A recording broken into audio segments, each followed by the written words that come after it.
तो चलिए हम लोग क्या करते हैं, दिल्ली सल्तनत काल को आगे बढ़ाते हैं। तो जैसा कि आपको प्रीवियस लेक्चर में हम पढ़ा दिए थे, इब्राहिम लोदी काल तक को क्या किए थे, दिखा दिए थे। ठीक है, इब्राहिम लोदी काल दिखा दिए थे। लोदी वंश का संस्थापक कौन था, बहलोल लोदी था। उसके बाद में सिकंदर लोदी आया। उसके बाद में अंतिम शासक जो है वह इब्राहिम लोदी आया। तो मेरे दोस्त थोड़ा सा रिकैप करा देता हूँ दिल्ली सल्तनत को। जब जितना मिनट लगे, 20 मिनट लगे, 22 मिनट लगे, चाहे जो भी समय लगे, आज जो है दिल्ली सल्तनत का थोड़ा सा रिकैप करा करके उसके बाद जो है दिल्ली सल्तनत में आगे जो बच गया है उसको कहानी क्या करेंगे, कराएंगे। ठीक है, दिल्ली सल्तनत काल की स्थापना कला हो जाएगा, उसके बाद में साहित्य कला हो जाएगा, कौन सा जो है कवि प्रसिद्ध थे, समझ में आई बात। तो यह सब कहानी को करेंगे, समझ में आ रही है। उसके बाद में विजयनगर बटा था मोहम्मद बिन तुगलक के समय, बहमनी साम्राज्य बटा था। उसके बाद में संगम वंश आ जाता है। ठीक है, उसके बाद में संगम सतुआ बताएंगे, कोडिया सालू वंश हो जाएगा, तुलु वंश हो जाएगा, आरबीडू वंश हो जाएगा।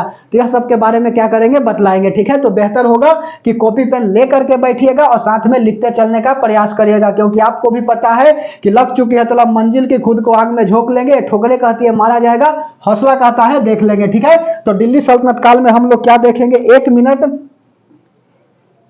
एक मिनट बना रहिएगा। यह जो है कैफ निकालने के बजाय यह जो है यही समाप्त हो गई। 1 मिनट, चिंता नहीं करनी है। ठीक है, चलिए, हो सकता है कि यहाँ से छप जाए सवाल, क्योंकि मार्कर गिल गई है तो लगता है कि सवाल जो है छप जाएगी। ठीक है, चलिए, इतना देर डिस्टर्बेंस हुआ उसके लिए माफी चाहते हैं। ठीक है, चलिए, तो रिकैप में दिल्ली सल्तनत के बारे में देखते हैं। ठीक है, तो दिल्ली सल्तनत स्टार्ट करने से पहले हम लोग क्या किए थे, तो दिल्ली सल्तनत स्टार्ट करने से पहले हम लोग देखे थे क्या, थोड़ा सा कहानी पीछे की तरफ देखे थे। ठीक है, चौहान वंश की तरफ हम लोग चले थे। ठीक है, तो चौहान वंश का संस्थापक कौन था, ध्यान से समझते चलिएगा। संस्थापक जो है वह कौन था, संस्थापक जो है वह वासुदेव जी थे।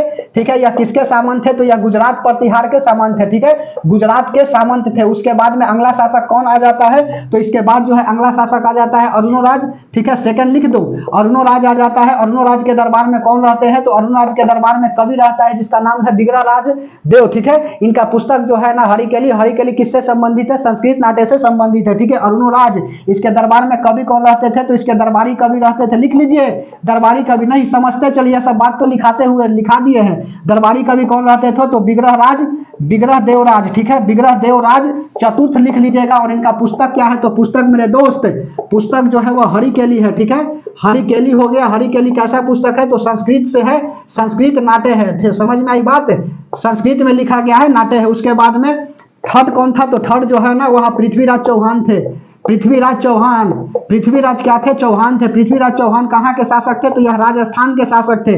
ठीक है, राजस्थान के क्या थे, तो राजस्थान के शासक थे। और इनकी दोस्ती किनसे थी, तो इनकी दोस्ती जो है ना, इसके दोस्ती जो है जयचंद्र से थी। ठीक है, जयचंद्र कहाँ के शासक थे, तो जयचंद्र मालवा के शासक थे। और मालवा कहाँ पर पड़ता है, तो मालवा जो है वह मध्य प्रदेश में पड़ता है। ठीक है, समझ में आई बात। तो राजस्थान के शासक थे पृथ्वीराज चौहान, और पृथ्वीराज चौहान की दोस्ती किससे थी, तो जयचंद्र से इसकी दोस्ती थी। अब होता क्या है ना कि 1191 की बात आती है, तराइन का प्रथम युद्ध। तराइन कहाँ पर पड़ता है, तो तराइन जो है वह हरियाणा के क्षेत्र में पड़ता है। तराइन का प्रथम युद्ध। ठीक है, तराइन का प्रथम युद्ध में होता क्या है, तो तराइन का प्रथम युद्ध में मेरे दोस्त होता है कि मोहम्मद गौरी जो है ना वह आकर के पृथ्वीराज चौहान के ऊपर आक्रमण करते हैं। तो जयचंद्र और पृथ्वीराज चौहान मिलकर के मोहम्मद गौरी को क्या कर देते हैं, पराजित कर देते हैं। ठीक है, तो यह युद्ध किसके बीच में होता है, तो पृथ्वीराज चौहान हो गया वर्सेज पृथ्वीराज चौहान, और मदद करने वाला कौन था, तो जयचंद्र मदद किए थे, प्लस मोहम्मद गौरी के बीच में क्या होता है, तो मोहम्मद गौरी के बीच में यह युद्ध होता है। इसका परिणाम क्या था, तो परिणाम जो है ना पृथ्वीराज चौहान विजय हो जाते हैं। उसके बाद में होता क्या है ना कि पृथ्वीराज चौहान जो है वह जयचंद्र की बेटी थी। जयचंद्र की बेटी कौन थी, तो संयोगिता बेटी थी। ध्यान से समझ लीजिएगा, संयोगिता क्या थी, संयोगिता बेटी थी। और पृथ्वीराज चौहान बताओ समझ रहे हो, दोस्त था किसका, जयचंद्र का। जयचंद्र की बेटी से पृथ्वीराज चौहान को प्रेम हो गया, और संयोगिता को नहीं चाहते हुए भी क्या कर लिए, यह बेचारे शादी कर लिए। समझ में आई बात, संयुक्ता को भरत स्वयंवर से उठा करके लाए, जिससे कारण जो है ना यह जयचंद्र पृथ्वीराज चौहान से बदला लेने के लिए 1192 में क्या करते हैं, मोहम्मद गौरी को अफगान से पूर्णतः बुलाते हैं। और फिर उसके बाद में पृथ्वीराज चौहान के ऊपर आक्रमण करते हैं, जिसमें पृथ्वीराज चौहान की क्या हो जाती है, मृत्यु हो जाती है। इनकी बेटी संयुक्ता की मृत्यु हो जाती है, और मोहम्मद गौरी क्या करता है, इसमें जीत जाता है। ठीक है, तो लिख लीजिए दूसरा, पहला के बाद दूसरा 1192 का तराइन युद्ध, 1192 का तराइन प्रथम, 1192 का तराइन युद्ध, यह कैसा था, प्रथम युद्ध। उसके बाद में 1192 का तराइन सेकेंड। ठीक है, 1192 का तराइन युद्ध, और यह कैसा युद्ध है, तो सेकेंड युद्ध की बात कर रहे हैं। तराइन युद्ध कैसा, तो सेकेंड युद्ध की बात करें, यह युद्ध किसके बीच में होता है, तो यह युद्ध मेरे दोस्त पृथ्वीराज चौहान वर्सेज मोहम्मद गौरी के बीच में होता है, ठीक है, जिसमें मोहम्मद गौरी विजय हो जाता है। बुलाया कौन था, तो जयचंद्र बुलाया था फिर से अफगान से, किसको, तो मोहम्मद गौरी को बुलाया था। क्यों बुलाया था, कि ताकि जो है ना पृथ्वीराज चौहान को हम हरा सके। राजस्थान के पृथ्वीराज चौहान क्या थे, शासक थे, उसके बाद में संयुक्ता से बेटी से इसकी शादी कर लिया था। इसी जो है ना परिणाम लेने के लिए क्या किए थे, इससे बदला लेने के लिए जयचंद्र जो है मोहम्मद गौरी को क्या किए थे, बुलाए थे, ठीक है। तो यह भी युद्ध किसके बीच होता है, तो पृथ्वीराज चौहान, पृथ्वीराज वर्सेज लिख लो मोहम्मद गौरी, ठीक है, मोहम्मद गौरी के बीच होता है, जिसमें परिणाम क्या निकलता है, यह मोहम्मद गौरी जो है वह विजय हो जाता है। उसके बाद में जब विजय हो गया ना, तो जयचंद्र कहते हैं कि अब तुम चले जाओ अफगान, ठीक है, फिर से अफगान चले जाओ। तो मोहम्मद गौरी कहता है कि हम तो यही चाहते थे कि भारत में किसी तरह से हम आए और शासन करने लगे, ठीक है। तो कहा कि तुम नहीं जाओगे, तो जयचंद्र कहे कि तुम नहीं जाओगे, तो जयचंद्र को कहता है कि हम आए हैं जाने के लिए। तो यह बेचारे जो है जयचंद्र युद्ध कर दिए 1194 में, जिसको चंदावर का युद्ध कहा जाता है।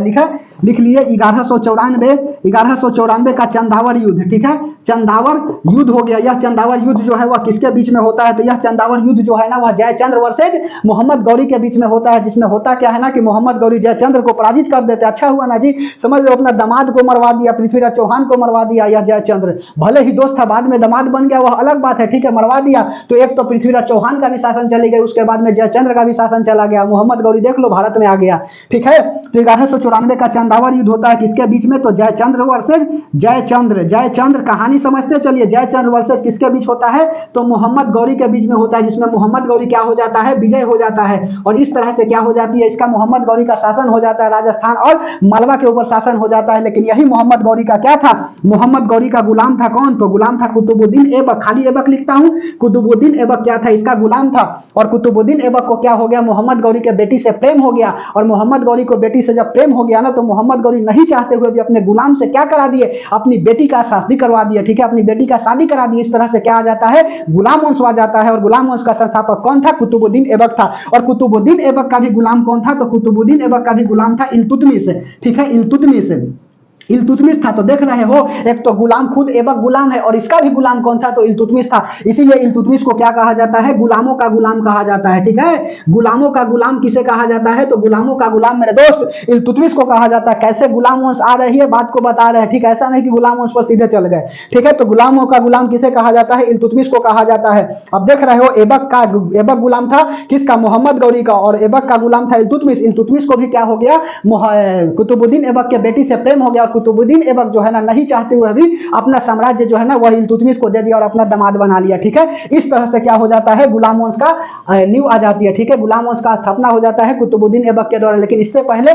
सबसे पहले आप अरब आक्रमण में देख लीजिए कि पहला मुस्लिम कौन था जो भारत पर आक्रमण किया था, मोहम्मद बिन कासिम। और यह सवाल आई हुई है, ठीक है, मिटा दे। चलिए यहां पर लिखता हूं, ठीक है, पहला अरब आक्रमण, ठीक है, रिवीजन करा रहा है, इसीलिए तो हम यहाँ रिकैप लिख दिया हूं।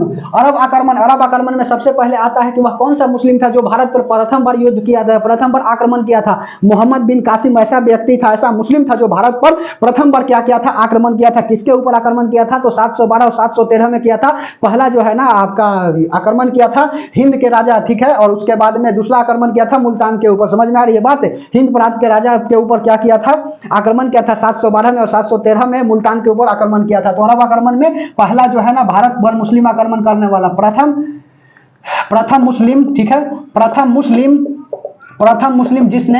जिसने भारत पर आक्रमण किया, जिसने भारत पर आक्रमण किया, ठीक है, भारत पर क्या किया, भारत पर आक्रमण किया। समझ में आ रही है बात, वह कौन था, तो मोहम्मद बिन कासिम था, ठीक है, मोहम्मद बिन कासिम। यह किसके ऊपर करता है मेरे दोस्त, तो मोहम्मद बिन कासिम जो है ना वह 712 में करता है। कहां पर, हिंद प्रांत के राजा, ठीक है, दाहिर के ऊपर हिंद प्रांत राजा था। हिंद प्रांत राजा किसके ऊपर, तो हिंद प्रांत राजा जो है ना वह दाहिर के ऊपर क्या करता है, आक्रमण करता है। और 713 में क्या करता है, तो 713 में मेरे दोस्त यह मुल्तान के ऊपर क्या करता है, आक्रमण करता है। राजा मुल्तान के ऊपर आक्रमण करता है, सॉरी, उसके बाद में जजिया कर क्या करता है, यह लगा देता है। जजिया कर कैसा कर था, तो वैसा टैक्स जो मुस्लिम को न देना पड़े उसी को जजिया कर कहा जाता है, ठीक है। तो यह जो क्या किया, जजिया कर लगा दिया, गैर मुस्लिम टैक्स को जजिया कर बोला जाता है, और सुरक्षात्मक टैक्स बताया, ठीक है। इसके अलावा जो है यह 5 गो को क्या किया था, जजिया कर से क्या दिया था, छूट दिया था। ब्राह्मण हो गया, उसके बाद में बूढ़ा, विकलांग, महिला और बच्चा, ठीक है। यह क्या करता है, ये सबको छूट देता है। उसके बाद में क्या होता है ना कि यह छूट देता है, लेकिन इसके बाद फिरोज शाह तुगलक आता है और जजिया कर क्या करता है, ब्राह्मण के ऊपर लगा देता है। जबकि ब्राह्मण के ऊपर जो है ना मोहम्मद बिन कासिम क्या किया था, जजिया कर से छुटकारा दिया था। जबकि फिरोज शाह तुगलक ने है क्या किया, ब्राह्मण के ऊपर भी जजिया कर लगा दिया। ठीक है, नहरों का जाल बिछाया गया किसके समय, फिरोज शाह तुगलक के समय। सर्वाधिक बाग बगीचा का निर्माण जो है ना फिरोज शाह तुगलक के समय ही हुआ था। ठीक है, दिल्ली सल्तनत काल का अकबर किसे कहा जाता है, फिरोज शाह तुगलक को कहा जाता है। ठीक है, यही फिरोज शाह तुगलक करता क्या है ना, अशोक के शिलालेख को टोपर और हरियाणा शिला, टोपर हरियाणा और मेरठ यह शिलालेख को उठा करके दिल्ली में क्या कर देता है, स्थापित कर देता है। समझ में आ रही है बात, अभी बात बता रहे हैं। ठीक है, फिरोज शाह तुगलक के बारे में बताएंगे। तुगलक वंश में कि सबसे पहले गयासुद्दीन तुगलक आते हैं जिसको गाजी मलिक बोलते हैं, उसके बाद में मोहम्मद बिन तुगलक आता है, फिरोज शाह तुगलक आता है। ठीक है, उसके बाद में अलादीन मसूद के बाद आती है, और अलादीन मसूद के बाद जो है ना तैमुल्लक आक्रमण होता है, खिज खान आ जाते हैं, खिज खान के बाद मुबारक शाह आ जाता है, मुबारक शाह के बाद अलाउद्दीन आलम आ जाता है, तब लोधी वंश में बहलोल लोधी आ जाता है, सिकंदर लोधी आ जाता है, तब इब्राहिम लोधी आ जाता है। आप धैर्य पूर्वक बात को सुनते चलिएगा क्योंकि इन डिटेल कहानी करा दिए हैं, रिकप यह करा रहे हैं। ठीक है, तो फिरोज शाह तुगलक क्या करता है, ब्राह्मण के ऊपर भी जजिया कर लगा देता है, जबकि जजिया कर हटा देता है अकबर, और फिर से इसका आता है पोता। अकबर का बेटा था कौन, तो अकबर का बेटा था जहांगीर, और जहांगीर का बेटा था शाहजहां, और शाहजहां का बेटा था जो आपका औरंगजेब था। औरंगजेब आया और उसके बाद में क्या कर देता है, मुगल में पढ़ाना है। ठीक है, औरंगजेब आया और जजिया कर फिर से लगा दिया। समझ में आई बात, जबकि कंप्लीटली जजिया कर जो है ना वह मोहम्मद शाह रंगीला के समय क्या हो जाता है, समाप्त हो जाता है। और यह 2024 के बिहार दरोगा में आई हुई है सवाल है कि कंप्लीटली जो है ना जजिया कर किसके समय काल में समाप्त हो गया। कंप्लीटली समाप्त की बात बोलेगा तो मोहम्मद शाह रंगीला के समय जो है ना, जब मुगल का बिखराव हो गया ना औरंगजेब के बाद, तो मुगल सीधे बिखर गया जी। ठीक है, उसके बाद उसी में आया आपका कौन, मोहम्मद शाह रंगीला, और मोहम्मद शाह रंगीला क्या कर दिया, पूर्णतः जो है जजिया कर समाप्त कर दी। ठीक है, उसके बाद में तुर्क आक्रमण में लिख लीजिएगा कि सबसे पहला तुर्क आक्रमण किसने किया था, तो स्वक्तगीन था, जो 986 ईस्वी में क्या किया था, तुर्क आक्रमण किया था। और उसके बाद में गुजरात के वाला को क्या किया था, मारा था, और उसके बाद में जीत गया था।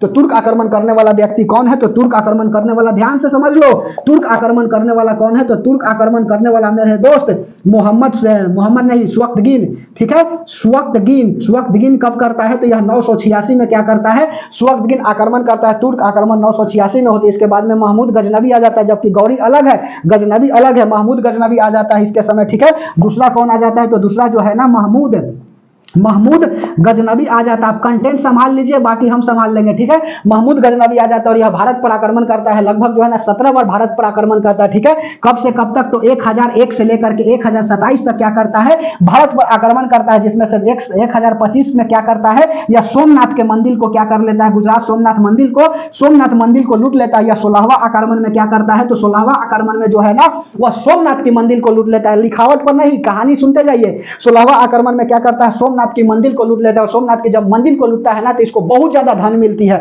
ठीक है, और इसके समय प्रसिद्ध साहित्यकार कौन कौन था, तो महमूद गजनबी के समय जो है ना प्रसिद्ध साहित्यकार, मेरे दोस्त लिख लीजिए साहित्यकार कौन कौन था, तो पहला लिख लीजिए उतबी था, उतबी हो गया, उसके बाद में दूसरा फिरदौसी हो गया, उतबी फिरदौसी, और तीसरा उसके बाद में लिख लीजिए अलबरूनी। ठीक है, अलबरूनी क्या था, इसका तीसरा था साहित्यकार था। अलबरूनी के किताब का नाम क्या है जी, किताबुल हिंद के लेखक कौन है, अलबरूनी लिखोगे। किताबुल हिंद के पुस्तक के लेखक कौन है, किताबुल, यह बात पढ़ाए हैं प्राचीन एंशिएंट हिस्ट्री में, किताबुल हिंद। ठीक है, किताबुल हिंद पुस्तक के लेखक कौन है, तो किताबुल हिंद पुस्तक के लेखक जो है ना वह अलबरूनी है। ठीक है, और जबकि 17वां आक्रमण जो है ना यह जाट हरियाणा के क्षेत्र में आक्रमण करता है, जिससे जाट से क्या हो जाती है, विद्रोह हो जाती है, और इसके तरह जो है ना महमूद गजनबी का अंत हो जाता है। और अब हम लोग चलते हैं किधर, तो हम लोग चलते हैं गुलाम वंश की तरफ। ठीक है, चलिए यह बात समझ में आ गई, 1 मिनट बना रहिएगा, देख लेते हैं ठीक ठाक आ रही है कि नहीं।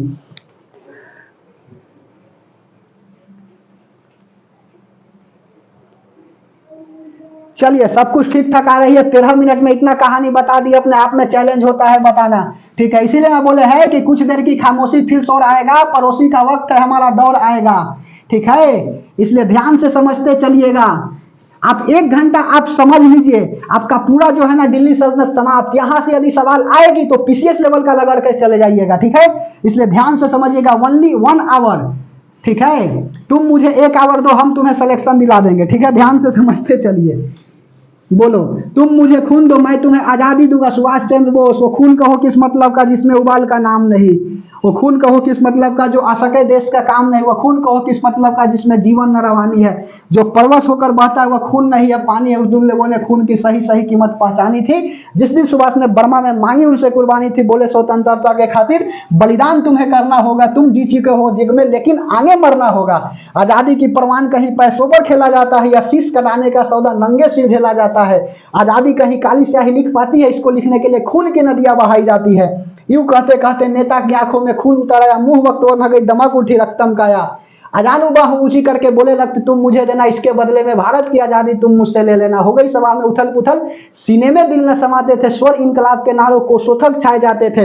हम देंगे देंगे खून सब बस यही सुनाई देते थे, रन में जाने के वक्त खड़े तैयार दिखाई देते थे।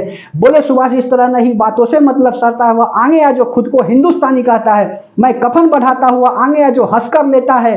सारी जनता हुंकार उठी, हम आते हैं माता के चरणों में हम अपना रक्त चढ़ाते हैं। उस दिन देखा सुभाष ने साहस सेवा बढ़ते ही जाते थे, चाकू छुरी कटारियों से वह अपना रक्त गिराते थे, फिर उस रक्त की स्याही में अपना कलम डुबाते थे और आजादी के परवाने पर हस्ताक्षर करते जाते थे। उस दिन देखा सुभाष ने एक खूनी इतिहास नया, जब लिखा खून से हमारे महावीरों ने इतिहास नया। ठीक है, तो यह थे सुभाष चंद्र बोस। चलिए, तो कविता था, थोड़ा सा सुना दिए, आप हेडिंग लगा लीजिएगा गुलाम वंश। ठीक है, चलिए गुलाम वंश, गुलाम वंश।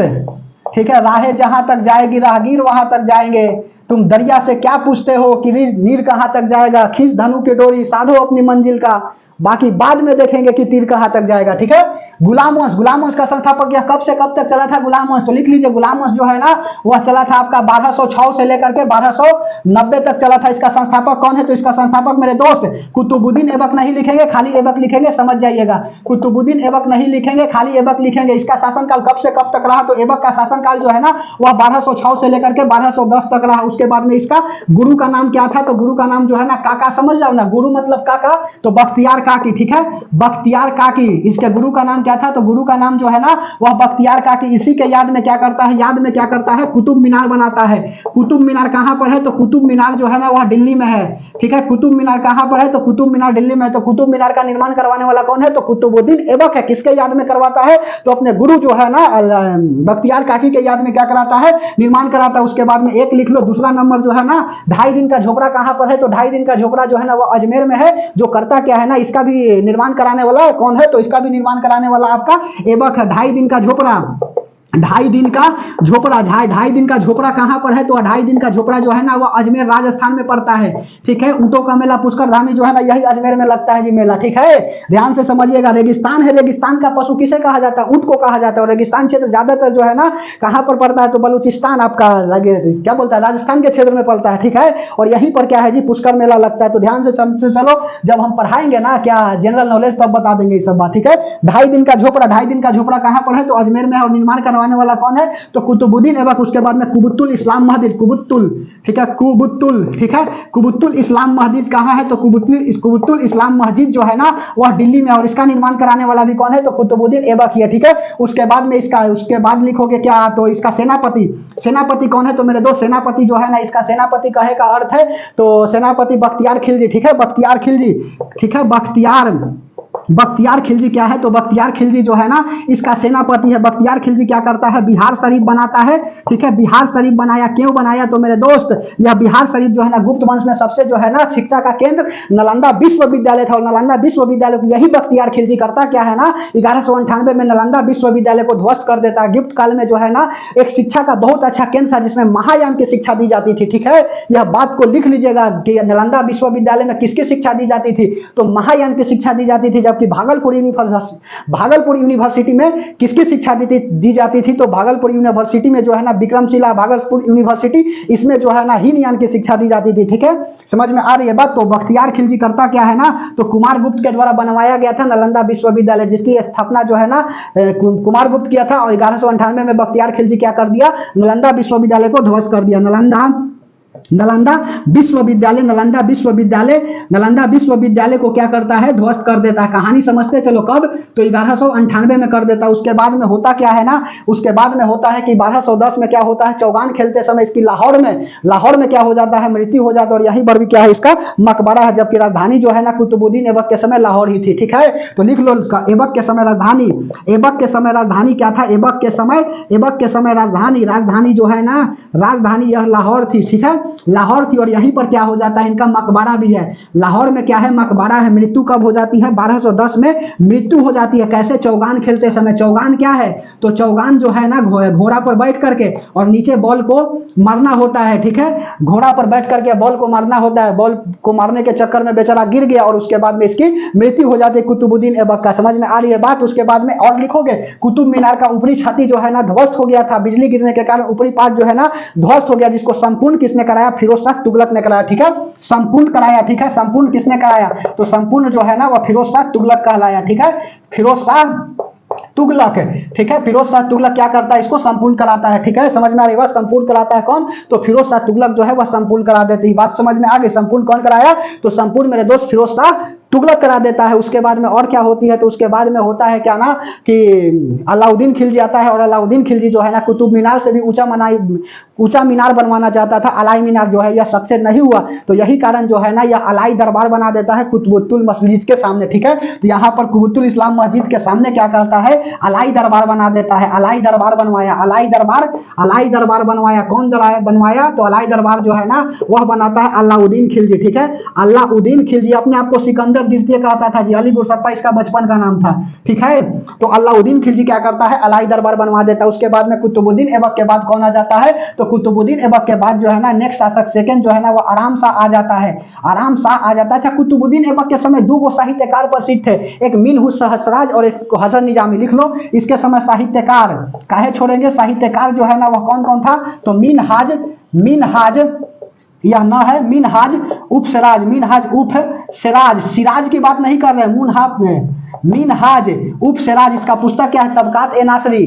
ठीक है, पुस्तक जो है ना तबकात ए नासरी के लेखक कौन है, तबकात ए नासरी के लेखक जो है ना वह मिनहाज उस सिराज है। उसके बाद में दूसरा साहित्यकार जो है ना हसन निजामी।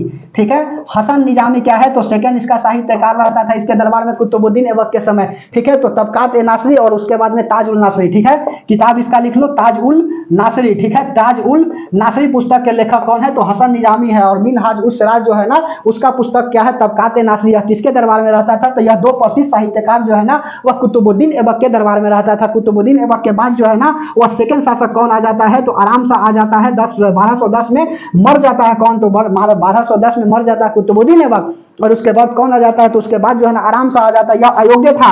ठीक है, अयोग्य था, जिसके कारण जो है ना इल्तुतमिश इसकी हत्या कर देगा और उसके बाद में अपनी गद्दी पर बैठ जाएगा। ठीक है, अपनी गद्दी पर बैठ जाएगा। 1210 से लेकर के 1211 तक इसकी शासन कर रही। और थर्ड बार में कौन आ जाता है, तो थर्ड जो है ना वह इल्तुतमिश आ जाता है। ठीक है, थर्ड में कौन आ जाता है, तो इल्तुतमिश आ जाता है, इल्तुतमिश हो जाता है। ठीक है, इल्तुतमिश आ जाता है। इसको अयोग्य नहीं योग्य शासक बोलते हैं, या गुलामों का गुलाम है। बताए ना कि कुतुबुद्दीन ऐबक का क्या था, यह गुलाम था। कुतुबुद्दीन ऐबक की बेटी से कौन प्रेम करता था, तो कुतुबुद्दीन ऐबक की बेटी से प्रेम इल्तुतमिश करता था। और नहीं चाहती हुए भी ऐबक क्या करा दिया, अपनी बेटी का शादी करा दिया। देख लो, अब गद्दी पर बैठ जाता है। कब से कब तक चलेगा, तो 1212 से लेकर के 1236 तक चलेगा। ठीक है, तो गुलामों का गुलाम कौन हो गया, तो गुलामों का गुलाम जो है ना यह आपका इल्तुतमिश हो गया इसके समय जो है ना। अच्छा, एक सवाल यह भी पूछता है कि गुलाम से पहले और क्या था जी, तो गुलाम से पहले जो है ना यूपी के शासक था। ठीक है, और बंदायू यूपी का सूबेदार था। उसके बाद में बंदायू का शासक था। ठीक है, बंदायू कहां पर पड़ता है, यूपी में पड़ता है। ठीक है, यह क्या था, शासन से पहले, गुलाम से पहले लिखो, गुलाम से पहले क्या था, तो गुलाम से पहले जो है ना वह था आपका बंदायू। बंदायू बोले तो यूपी का क्या था, यूपी का शासक था। ठीक है, यूपी का शासक था तथा सूबेदार भी था। ठीक है, तो गुलाम से पहले बंदायू का क्या था, यह शासक था इल्तुतमिश। उसके बाद में तीसरा बात इल्तुतमिश के बारे में लिख लीजिएगा, यह जो है ना खुतबा क्या करता है, चालू करता है। खुतबा चालू करने वाला कौन है, खुतबा चालू किया, तो खुतबा चालू किया कौन, तो खुतबा जो है ना वह इल्तुतमिश करता है। खुतबा क्या होता है, तो शुक्रवार के दिन जो है ना मस्जिद में नमाज पढ़ने की व्यवस्था, ढंग, नीति, विधि, यह सब कौन किया, तो यह सब जो है ना इल्तुतमिश क्या करता है, शुरुआत करता है। इसके समय राजधानी लिख लीजिएगा दिल्ली। ठीक है। इसके समय राजधानी क्या थी, तो इसकी राजधानी जो है ना दिल्ली थी। उसके बाद में मुद्रा चलाया गया, दो इसके समय प्रसिद्ध मुद्रा था, एक था आपका जीतल और दूसरा था टाका। जीतल जो है ना वह तांबा का मुद्रा था, जबकि टाका जो है ना, टाका जो है वह चांदी का मुद्रा था, ठीक है, चांदी का मुद्रा था। इल्तुतमिश के समय जो है ना 1215 में क्या हो जाता है, तो तराइन की थर्ड युद्ध हो जाती है। 1191 प्रथम, 1192 सेकंड, 1194 चंदावर का युद्ध, और 1215 में क्या होता है, तो 1215 में जो है ना तराइन का तृतीय युद्ध होता है। ऐबक के जो है ना वंशज कौन कौन है, तो लिख लो ऐबक का वंशज देखो कौन कौन है, तो ऐबक का वंशज, ऐबक बोल रहे हैं, कुतुबुद्दीन ऐबक, गौरी का वंशज, ठीक है। गौरी का वंशज कौन कौन है, तो गौरी का वंशज जो है ना, पहला देख लीजिए, गौरी का वंशज हो गया यालदोज, यालदोज हो गया। उसके बाद में दूसरा कुबाजा हो गया, यालदोज हो गया, कुबाजा हो गया, और उसके बाद में तीसरा कौन हो गया, तो ऐबक हो गया, ठीक है। ऐबक तो दामाद ही था जी, गौरी का दामाद ही था ऐबक। उसके बाद में यालदोज से क्या करता है, इल्तुतमिश का लड़ाई हो जाता है। इल्तुतमिश क्या करता है, इल्तुतमिश को युद्ध हुआ, ठीक है। इल्तुतमिश को युद्ध हुआ कब, तो युद्ध हुआ यह 1215 में, और यही युद्ध क्या कहलाए, तो यही युद्ध जो है ना तराइन का थर्ड वाल कहलाया, ठीक है। तराइन कहाँ पर पड़ता है, तो हरियाणा के क्षेत्र में पड़ता है, ठीक है। तराइन का थर्ड वाल्ड, तराइन का तृतीय, थर्ड युद्ध लिख देता हूं, थर्ड युद्ध, जिसमें परिणाम क्या होता है, तो जिसमें परिणाम जो है ना इल्तुतमिश क्या हो जाते हैं, विजय हो जाते हैं, और यालदोज जो है ना बेचारा पराजित हो जाता है। यह देख लो मोहम्मद गौरी का वंशज, ठीक है। इल्तुतमिश आ गया। इल्तुतमिश के समय जो है ना जियाउद्दीन मांगबरनी जो है ना वह आया था, कहाँ, जियाउद्दीन मांगबरनी जो है ना यह ख्वाजिम से आया हुआ था, ठीक है। और चंगेज खान के डर से, मंगोल शासक चंगेज खान के डर से यह भाग करके आया इल्तुतमिश के दरबार में। जब इल्तुतमिश के दरबार में आया ना, कहानी सुनो, इल्तुतमिश के दरबार में आया तो इल्तुतमिश जो है ना मदद किया, लेकिन बाद में पता चला ना कि चंगेज खान के डर से जो है, मंगोल शासक चंगेज खान के डर से यह आया है हमारे दरबार में भाग करके, तो यह जो है ना मदद करने से इनकार कर दिया, ठीक है। क्योंकि चंगेज खान जो है ना इतिहास का सबसे निर्दयी शासक हुआ। उसके बाद में औरंगजेब चंगेज खान का जो सेनापति करता क्या था ना, अपने सेना को यह आदेश दिया था कि जो भी महिलाओं को मारो, पुरुषों को मारो या बच्चा को मारो, उसका मूड़ी जो है ना अपने भाला में खोप करके लिया, जिससे हम तुमको क्या करेंगे, इनाम देंगे, ठीक है। तो इसके सेनापति करता क्या था ना, कि जिस व्यक्ति की हत्या करता था उसके सिर को काट करके अपनी भाला में खोप लेता था। महिलाएं की हत्या करता था तो महिलाएं का सिर भाला में खोप लेता था। यदि कोई गर्भवती महिला होती थी तो उसकी हत्या करके, उसका पेट फाड़ करके, बच्चा को निकाल करके, उस बच्चा का गर्दन काट करके अपने भाला में खोप लेता था, और इससे खुश हो जाता था कौन, तो चंगेज खान खुश हो जाता था, मंगोल शासक चंगेज खान खुश हो जाता था।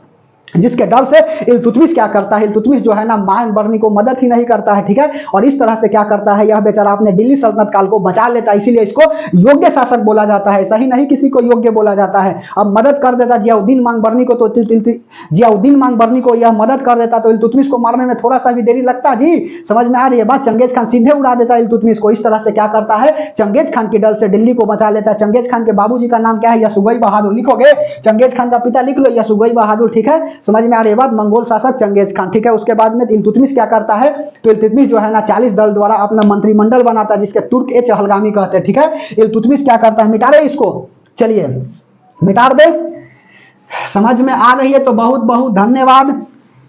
आराम से पढ़ते रहिए, और नहीं समझ में आएगा तो पीछे जाकर के देखते रहिएगा। ऐसे तो हम फाउंडेशन में करा ही रहे हैं जी, ठीक है। या सिलेक्शन सीरीज में डालेंगे, इसलिए कि ताकि जो है ना आपको मदद मिल जाए एक क्लास में पूरा हिस्ट्री, ठीक है। यह सिलेक्शन सीरीज में डाल देंगे। समझ में आ रही है। सिलेक्शन सीरीज में क्या होता है, सिलेक्शन सीरीज में इसी तरह से पढ़ाते हैं, ठीक है। यदि आप फाउंडेशन पढ़ लिए और सिलेक्शन पढ़ करके देखिए, मजा आ जाएगा। पूरा मेहनत जो है ना अपनी सिलेक्शन में लगाते हैं, ठीक है। चलिए सिलेक्शन सीरीज में पूरा मेहनत झोंक देते हैं, जो भी जीके जीएस का है, ठीक है। चलिए उसके बाद में क्या करना है, तो यह जो है ना 40 दल का मंत्रिमंडल तैयार करता है। 40 दल का मंत्रिमंडल कौन बनाता है, तो मंत्रिमंडल जो है ना वह इल्तुतमिश बनाता है, जिसको तुर्क ए चहलगामी कहते हैं, ठीक है। तुर्क ए चहलगामी किसे कहा जाता है, तो 40 दल का मंत्रिमंडल को तुर्क ए चहलगामी कहा जाता है। और इस मंत्रिमंडल में जो है ना इस सदस्य को वेतन कैसे देता था, तो सदस्य का वेतन जो है ना वह इक्ता व्यवस्था पे देता था, ठीक है। इक्ता व्यवस्था का मतलब क्या है, पैसा ना देकर भूमि देना, ठीक है। पैसा ना देकर के जमीन देना जो है ना वही क्या कहलाता है, एकता व्यवस्था कहलाता है। एकता व्यवस्था की शुरुआत करने वाला कौन है, तो इल्तुतमिश है। तो दिल्ली सल्तनत काल की वह बताइए मुस्लिम शासक जो करता क्या है ना, एकता व्यवस्था की शुरुआत करता है, तो इल्तुतमिश करता है। तुर्क के चहलगामी की स्थापना कौन करता है, तो इल्तुतमिश करता है, ठीक है। उसके बाद में इसका जो है ना क्या लाल दुग होते हैं, एक रजिया सुल्तान, उसके बाद में रुकुद्दीन फिरोज, ठीक है। इसका जो है ना वंशज लोग को कुतुबुद्दीन ऐबक बोल रहे हैं। इल्तुतमिश जो है ना कुंभद, यह सब सब की व्यवस्था जो है ना कराई थी। ठीक है, कुंभद हो गया, उसके बाद में और भी कुंभद हो गया, मस्जिद वगैरह जो है ना इसके समय काल में है जो ज्यादा बनी थी। ठीक है, अर्थात शुरुआत करने वाला कौन है तो इल्तुतमिश है। इल्तुतमिश का वंशज लिख लो, इसके वंशज जो है ना, वंशज कौन कौन है तो वंशज जो है ना इल्तुतमिश का वंशज, इल्तुतमिश का वंशज, इल्तुतमिश का वंशज कौन है तो बेटी एगो है और उसके बाद में बेटा है। बेटा कौन है रुकोदीन फिरोज, रुकोदीन फिरोज हो गया। उसके बाद में बेटी कौन हो गई तो बेटी मेरे दोस्त रजिया सुल्तान हो गई। ठीक है, रजिया सुल्तान के बारे में लपेट ले, चलो लपेट लेता हूँ, रजिया सुल्तान के बारे में लपेट लेता हूँ। 1236 में क्या हो जाता है तो 1236 में इल्तुतमिश की मृत्यु हो जाती है। इल्तुतमिश लटक गए हो। ठीक है, इल्तुतमिश की मृत्यु। ठीक है, 1236 में। उसके बाद में बेटी रजिया सुल्तान क्या करती है, गद्दी पर बैठती है 1236 से लेकर के 1240 तक। यह जो है ना दिल्ली शासनकाल की, ठीक है, प्रथम महिला शासिका थे। ठीक है, दिल्ली सल्तनत की पहली महिला शासिका कौन थी तो रजिया सुल्तान थी। लिख लो, दिल्ली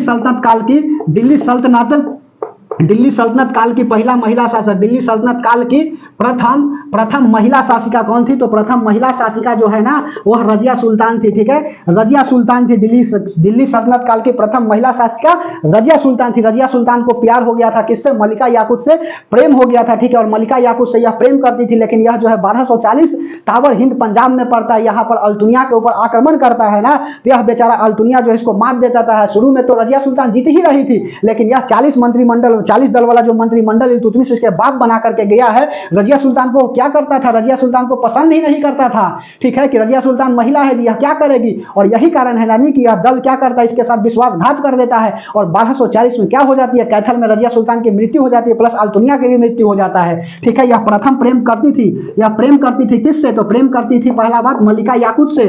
ठीक है, मलिका याकूत से क्या करती थी, प्रेम करती थी। लेकिन होता क्या है ना 1240 का काल आता है। ठीक है, 1240 जो है ना यहाँ पर 1240 मत लिखो ताबर हिंद पंजाब में पड़ता है। ताबर हिंद जो है ना वह ताबर हिंद कहाँ पर पड़ता है तो ताबर हिंद जो है ना वह पंजाब के क्षेत्र में पड़ता है। और यहाँ पर क्या करती है, यहाँ पर जो है रजिया सुल्तान अटैक करती है किसके ऊपर तो अल्तुनिया के ऊपर अटैक करती है, लेकिन अल्तुनिया जो है इसके मात दे देते हैं। ठीक है, अल्तुनिया ठीक है, अल्तुनिया के ऊपर क्या करती है, अल्तुनिया के ऊपर आक्रमण। ठीक है, अल्तुनिया के ऊपर आक्रमण। ठीक है, परिणाम क्या निकलता है, अल्तुनिया जो है ना वह विजय हो जाता है। ठीक है, विजय हो जाता है तथा उसके बाद में रजिया सुल्तान से क्या कर लेता है तो रजिया सुल्तान से मेरे दोस्त रजिया सुल्तान से शादी भी कर लेता है।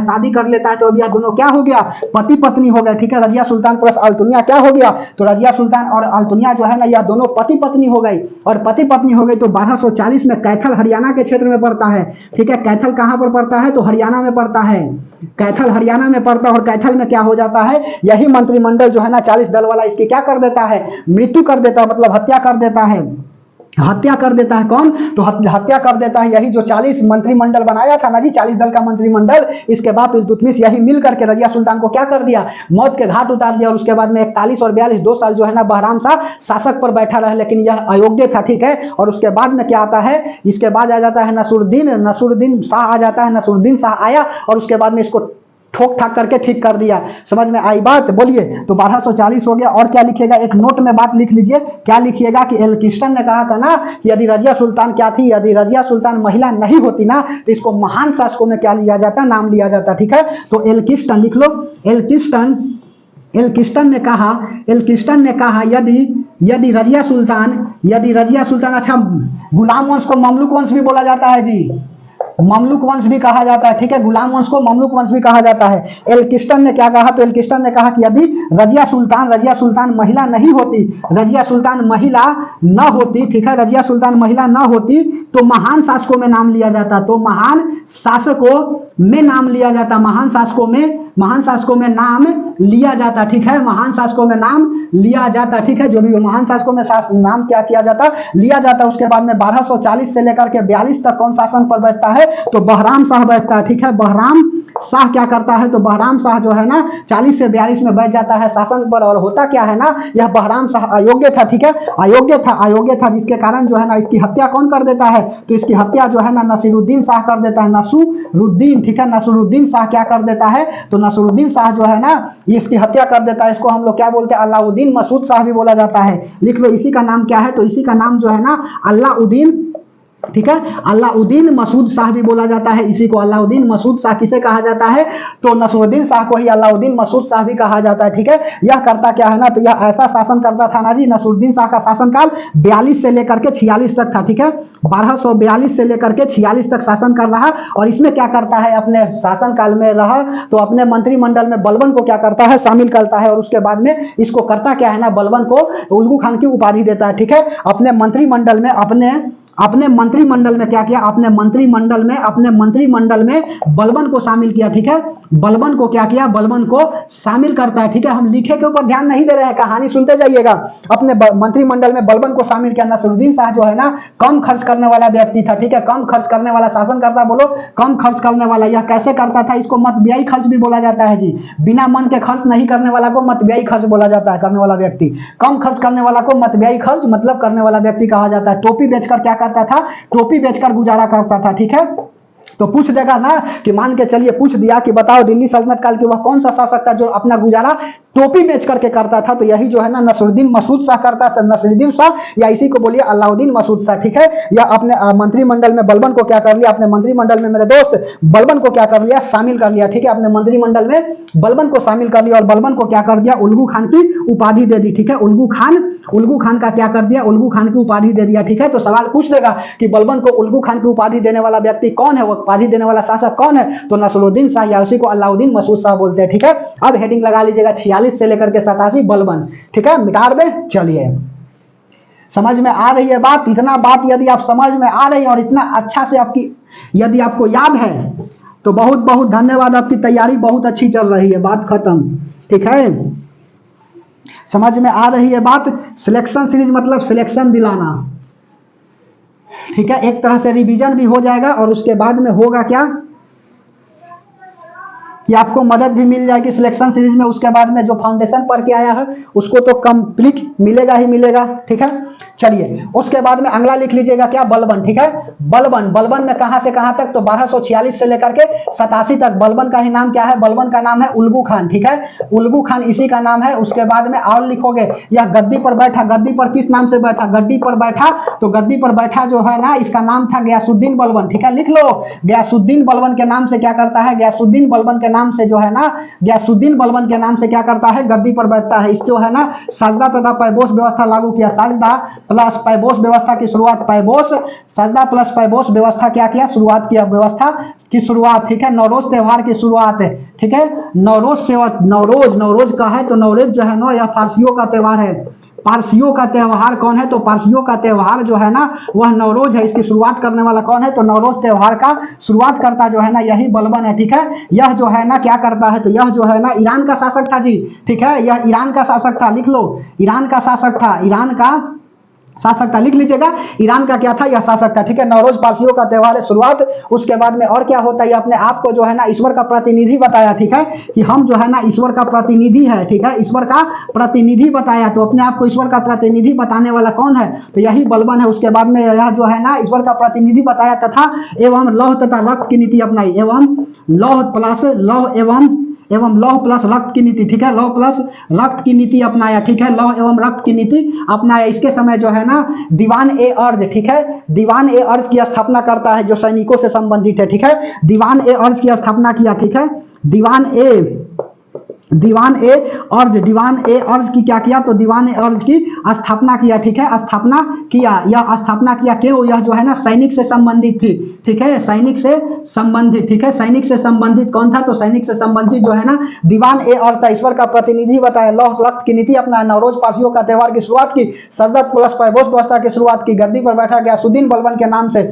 उसके बाद में होता क्या है ना, तो सुनो, इसके बाद में क्या होता है, अब गुलाम वंश का अंतिम शासक आ जाता है। कौन, तो गुलाम वंश का अंतिम शासक आ जाता है आपका कौन, तो गुलाम वंश का अंतिम शासक आ जाता है टिमरस और कैकुबा। ठीक है, अंतिम शासक जो है ना, तो अंतिम शासक कौन था, तो अंतिम शासक जो है ना, अंतिम शासक टिमरस एवं, ठीक है, टिमरस एवं कैकुबा। ठीक है, कैकुबाद। ठीक है, कैकुबाद क्या है, टिमरस एवं कैकुबाद। यह कहां से कहां तक चला, तो 1287 से लेकर के यह 1290 तक चला। तो यह बात समझ में आ गई। यह जो है था ना गुलाम वंश का अंत हो गया। गुलाम वंश के बाद कौन आ जाएगा, तो गुलाम वंश के बाद जो है ना अब खिलजी वंश आ जाएगा। ठीक है, तो गुलाम वंश समझ में आई, 1 मिनट बना रहिएगा।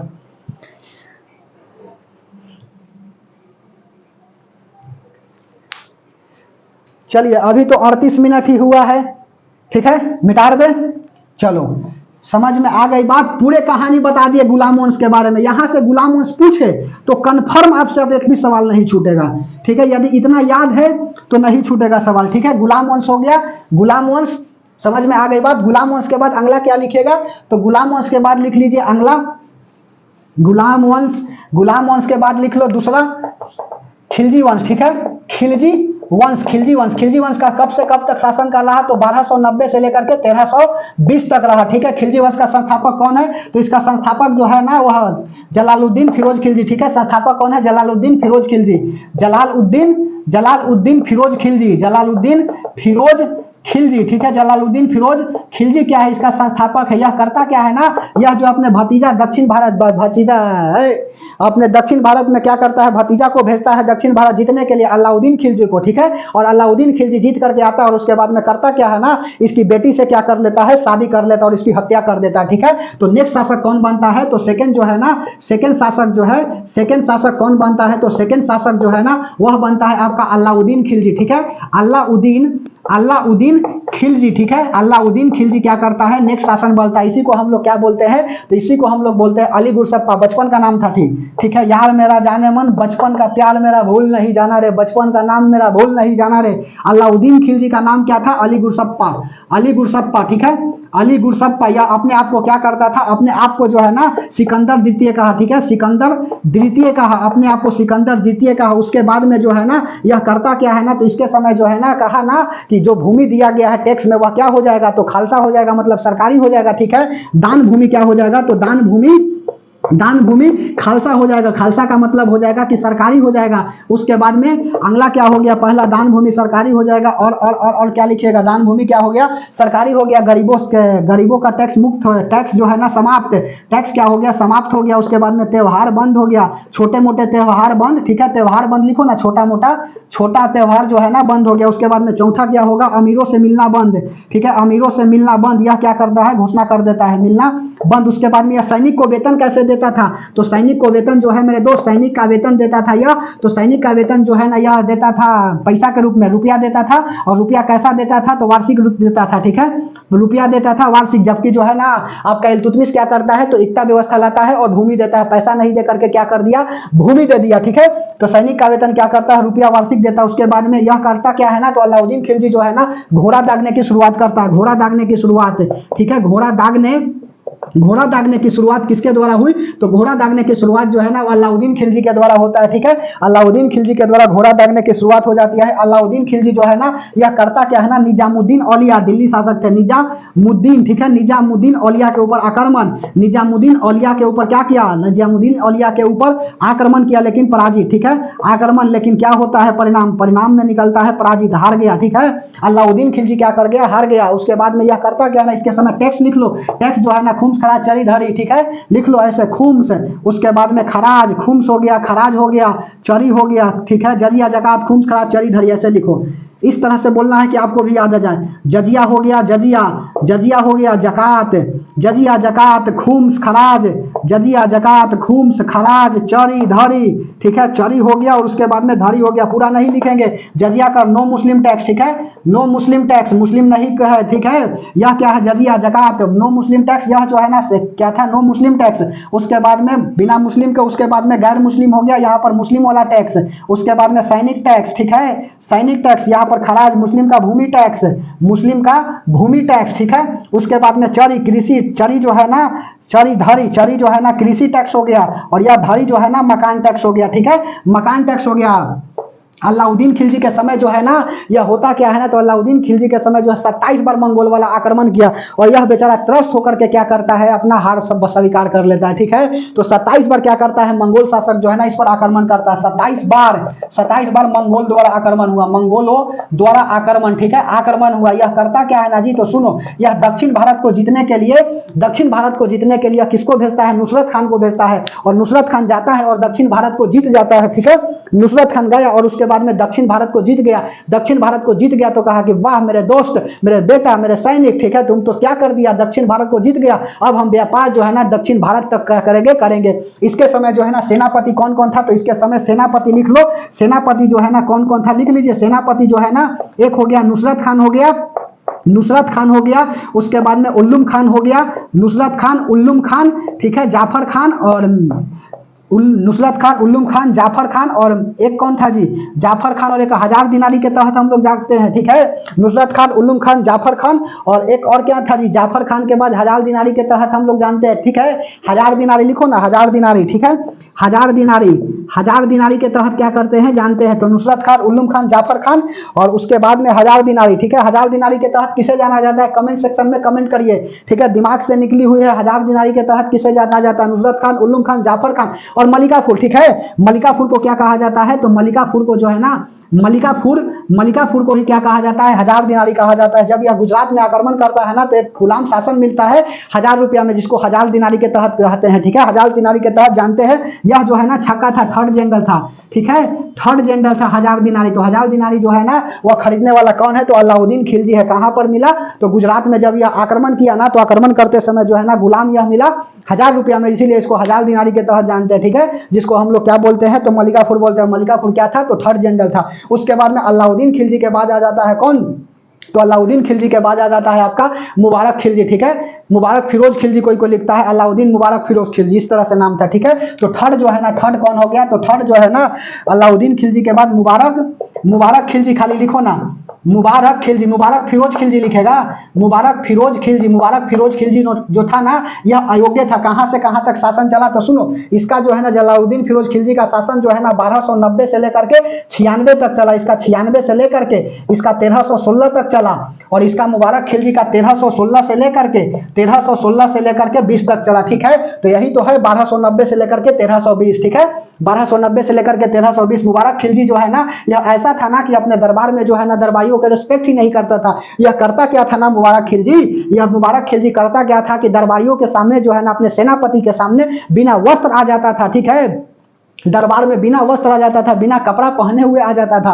तो बताओ जी, यह योग्य है, ऐसा शासन करता योग्य माना जाएगा? और यही कारण है ना कि इसकी हत्या जो है ना, इसकी हत्या कौन कर दिया, तो इसकी हत्या जो है ना यह खुसरो खान कर दिया, ठीक है, इसकी हत्या जो है ना खुसरो खान कर दिया। खुसरो खान क्या है, तो खुसरो खान जो है ना खिलजी वंश का अंतिम शासनकर्ता खुसरो खान है। ऐसा नहीं मार दीजिएगा कि मुबारक फिरोज खिलजी, ठीक है, इसकी हत्या खुसरो खान कर देता है। और खुसरो खान की हत्या कौन कर देता है, तो खुसरो खान की हत्या जो है ना वह गाजी मलिक जी कर देते हैं, जिसको गयासुद्दीन तुगलक के तहत हम लोग जानते हैं, मिटा दे। और अब आ जाता है कौन, तुगलक वंश, ठीक है, सबसे बड़ा वंश शासनकर्ता जो है ना दिल्ली सल्तनत पर करने वाला यही है तुगलक वंश, ठीक है। कब से कब तक करता है, तो 1320 से लेकर के 1414 तक करता है, लगभग 94 साल यह क्या करेगा, शासन करेगा। तो हेडिंग लगा लीजिए तुगलक वंश, मिटा दे। चलिए, तो तीसरा तुगलक वंश, 5 वंशों ने क्या किया है, शासन किया है दिल्ली पर। इतना बात जान गए तो बहुत बहुत धन्यवाद। बार बार बोल रहे हैं, रख हौसला तेरा भी कभी नाम होगा, अगर दिल में है आग और हौसला है बुलंद तो अखबार बेचने वाला भी डॉक्टर एपीजे अब्दुल कलाम होगा, ठीक है। तो ध्यान से समझते चलिए, हेडिंग लगा लीजिए तुगलक वंश, तुगलक वंश, तुगलक वंश, ठीक है। शुरुआत में गिर गई थी मार्कल, देखो यहां से छपेगा, इसलिए अच्छा से पढ़िएगा, ठीक है। चलो अगला हेडिंग लगा लीजिए, तीसरा तुगलक वंश। तुगलक वंश का शासन कब से कब रहा, तो तुगलक वंश का शासन जो है ना वह 1320 से लेकर के 1414 तक रहा। 300 काल का हिस्ट्री पढ़ा रहे हैं जी, 300 वर्ष का हिस्ट्री पढ़ा रहे हैं, ठीक है। समझ रहे हो कहां से स्टार्ट किए हैं, 1291 तराइन से याद स्टार्ट किए और 1526 तक जाएंगे, पानीपत का प्रथम युद्ध बाबर और इब्राहिम लोदी के बीच का, ठीक है। ध्यान से समझिएगा तब ना मुगल आएगा, इससे पहले भी चिश्ती संप्रदाय वगैरह आ जाएंगे जी, ठीक है। चलिए तुगलक वंश 1320 से लेकर के 1414 तक का रहा। इसका संस्थापक जो है ना, संस्थापक कौन है, तो संस्थापक जो है ना वह गयासुद्दीन तुगलक, ठीक है, गयासुद्दीन तुगलक, इसी को हम लोग गाजी मल्लिक बोलते हैं, ठीक है। गयासुद्दीन तुगलक या इसी को बोलिए गाजी मल्लिक, हमारे मल्लिक नहीं जी, गाजी मल्लिक, ठीक है। यह हत्या किसकी करता है, तो हत्या जो है ना, हत्या खुसरो खान की किया, ठीक है, खुसरो खान का किया, ठीक है, खुसरो खान का किया, ऐसा नहीं कि खुसरो खान इसका किया, यह जो है खुसरो खान को मार दिया और उसके बाद में तुगलक वंश की नींव डाल दी। ठीक है, समझ में आ रही है बात।